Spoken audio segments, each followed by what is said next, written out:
Hello and welcome to, or welcome back to my channel.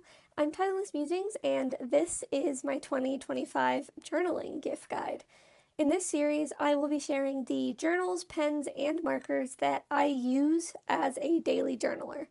In each category, I will offer up at least one budget pick and one top pick in order to help you figure out what journal tools will best suit your journaling purpose. Please bear in mind that I am not sponsored by any brand mentioned in this video. All opinions are my own, and pricing and availability of these items is correct as of time of filming. Without further ado, let's start getting into the gift guide.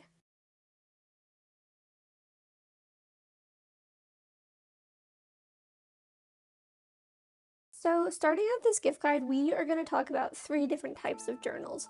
First, I'll go over spiral-bound notebooks, which you can see on the left. Then I will talk about store-bought journals, which you can see in the middle. And then lastly, I will talk about my daily journal pick, which is Leuchtturm 1917. For each of these, I will show you price and availability, and I will give you whether or not I recommend them, and if they are either a budget or a top pick.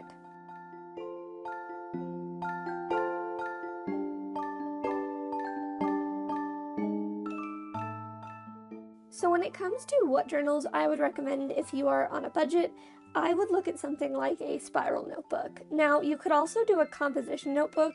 I don't have any composition notebooks, so I couldn't show you in this video, but that would also be a viable option.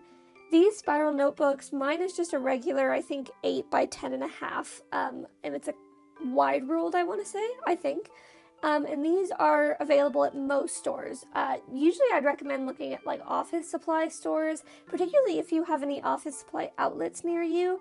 But if not, you can also find these on places like Amazon. These are notebooks that are going to be everywhere. You can usually get them on sale, and they're usually not very expensive. Taking a minute to look at the pros and cons. First of all, these are inexpensive. This screenshot is from Office Depot, and as you can see, it's about $2.99 a journal. They're also easily customizable, both with your ability to choose the cover color or your ability to decorate the covers yourself with stickers or markers. And these are also sold at several stores, so you can find them even if you don't live near an office supply store. Some cons, this paper is very thin. You are going to want to be very careful about the kinds of pens and markers you use. Similarly, they also don't usually have a lot of pages. This one specifically has 70 sheets, which isn't a lot if you plan on journaling every day. And finally, because these are spiral bound, these are often really difficult to write in, both if you are left-handed and if you're right-handed. So it's important to consider that when you're picking these journals out to decide if this is going to be a notebook that works for you. So not only if you are looking for a budget notebook, but also if you are just looking to start out journaling and you don't want to invest too much money into it, spiral bound notebooks are a good way to go. You're going to want to bear in mind with these though that, as I said in the pros and cons section, this paper is very thin, so you're not going to be wanting to use paint, you're not going to be wanting to use heavy markers. I would at most use a ballpoint and maybe a light gel pen. This is a Sharpie S gel. You can get these at most office supply stores as well. This does ghost pretty bad, but I was using it specifically so I could lay out a kind of example journal entry for you. These don't, on Office Depot, have a GSM listing, which is the kind of paperweight. So if you can't find that, I would always assume that it's going to be on the lighter side, and that's obviously going to determine what you're able to use. Similarly, if you're looking to use like stickers and washi tape, be very careful when you're placing them. Because this paper is so thin, it is prone to tearing quite easily. Going over some pros though, this works so well as a starter notebook. These were what I used when I first got into journaling. Granted, I was much younger when I started using these, but I have several spiral bound notebooks that I would journal in. So these are a great place to start, and you do have to bear in mind that kind of as you buy more and more, that cost is going to go up. But to invest in this as a start, or if you're on a budget, is a good idea, I think. And these are definitely ones that I still use to this day to kind of sketch out journal ideas.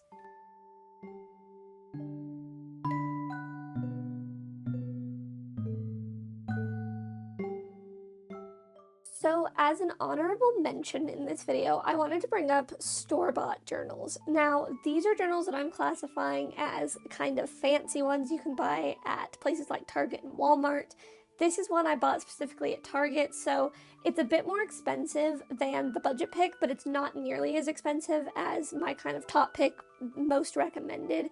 These are okay, but I wouldn't consider them a budget pick because this cost me, I think, $15 when I bought it in the summer, and I think that there are other journals that are more worth that money than these ones.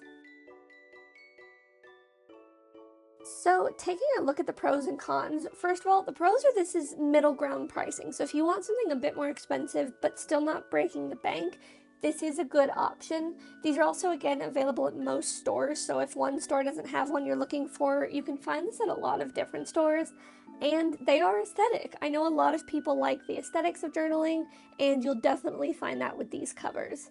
Some of the cons, similar to the spiral notebooks, the pages are not very thin, and with store-bought journals, you can't just add extra pages on the way that you can with a spiral notebook. So you're very limited in the pages that you've got, and then it's also not easy to customize, mostly because these come with custom covers that are sometimes textured. You can't just easily draw or add stickers or personalize it really in any way.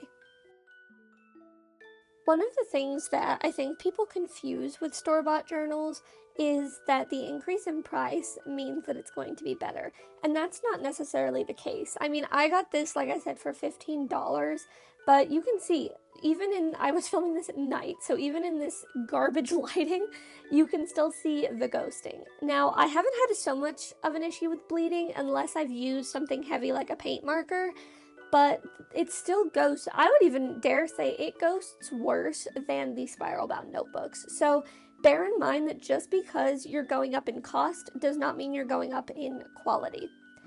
Some of the pros, though, like I said, this is very aesthetic. I know a lot of people appreciate aesthetic journals, ones that look nice. If that's something that's important to you and that's what's going to help you start journaling, these are a good option, but you do have to remember that the cover is going to be the cover forever. For me, I really liked this textured cover when I picked it out. I thought it was very different, but I kind of don't love it now that it's been so long. But I'm stuck with it. I can't change that, so the customization is really not available here.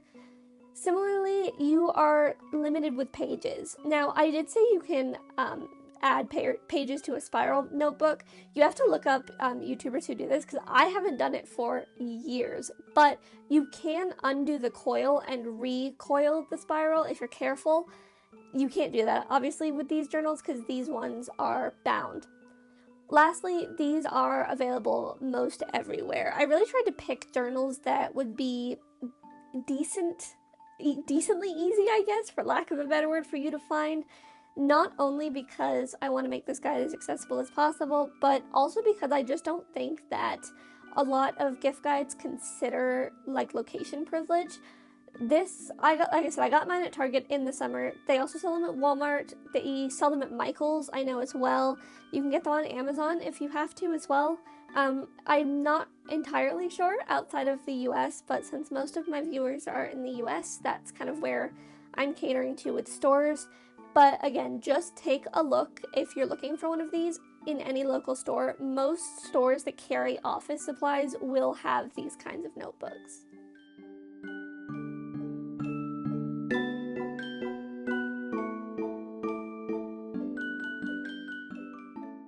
My very last notebook for this video and my overall top pick for the journal gift guide are Leuchtturm 1917's classic notebooks. These are significantly expensive. These are the most expensive on the gift guide, but I consider them the best and worth the investment. If you invest in nothing else, I think that a notebook is a good thing to invest in. Again, as long as you're kind of keeping up with the journaling and it's something that you really want to do so that you're going to get your money's worth out of it. But these have been my long-time favorite journals. So when we look at the pros and cons, first of all, this is entirely customizable. I mean everything from journal size to hard versus soft cover, ruling options, etc., as well as color. This has good, if not great, paperweight. It depends on what you buy, but it's usually between 80 to 100 GSM. There's also a significant amount of pages. These Master A4 ones have 250 pages, and this notebook is durable. It's very tough, and it can stand up to a lot of movement. Cons, it's expensive and it's exclusive. You can only buy these at Leuchtturm's website, and they are about $42.50 per A4 Plus notebook. They still have problems with ghosting sometimes. It depends on the pen you use, but they also are not often on sale, so this may not be an option for you, but I still wanted to bring it up. So, as I said, one of the benefits that you get with Leuchtturm over any of the other notebooks I mentioned is you get to customize these. So you get to choose between hardcover and softcover. You get to choose whether the journals are like little pocket notebooks, or this one that I'm writing in is actually my end-of-year journal. This is a Master A4 Plus. You also get to choose your ruling options. I always go with a dot grid, but if you prefer blank pages or ruled pages, you can select those. You also get to choose the cover colors. They come with 2 bookmarks that match those cover colors, and obviously you can decorate the front as you want. Most people I've seen actually paint their Leuchtturms. I am not that talented, so I like to use stickers, and for the most part, the stickers stay on. I will say that if you have kind of weak, tacky stickers, they don't stay on as well, but it gives you endless options to customize.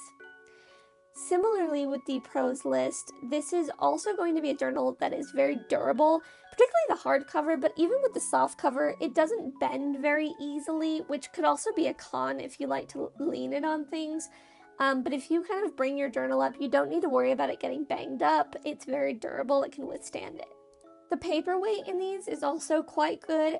You saw in the picture, these usually go from about 80 to 100 GSM. The composition size tends to be 80, but this Master A4 is a 100 GSM.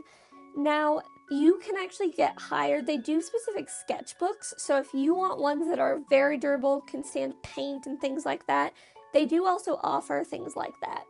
And lastly, these have quite a lot of pages. This one that I'm using, the Master A4, has 250 pages. I think the composition is 219 pages. So my point is that even though you can't add pages to it, you have a lot to begin with.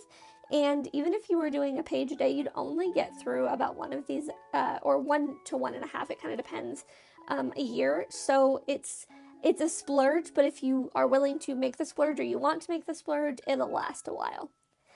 As I said as well, though, these are expensive, exclusive, and not usually on sale. These very, very rarely go on sale. I tend to buy them once a year because of that. You do have to buy these directly from Leuchtturm. Sometimes they're on Amazon, but that's very dependent on what they're selling, and they are very expensive. These, you are looking at a couple of hundred if you're buying several of these for the year. Again, it depends. I am okay making that splurge because I don't splurge on like the pens and stuff, but if that is not an option, the other journals listed in this gift guide are perfectly viable options. That brings us to the end of this first episode of my 2025 gift guide. In the second episode, we will be taking a look at the pens that you can use in the notebook that you've chosen. And in the third episode, I will be going over markers. So you will have a whole range of journaling products and be well on your way to start journaling by the end of the series. If you did enjoy or you found this helpful, please do remember to like and subscribe and share if you want. I'm hoping that this will help some people, especially as we come in the run-up to the holiday season. Journaling doesn't have to be scary, but I hope I can make it a little bit easier for you to decide how you're going to start. Thank you so much for watching, and I will see you next time.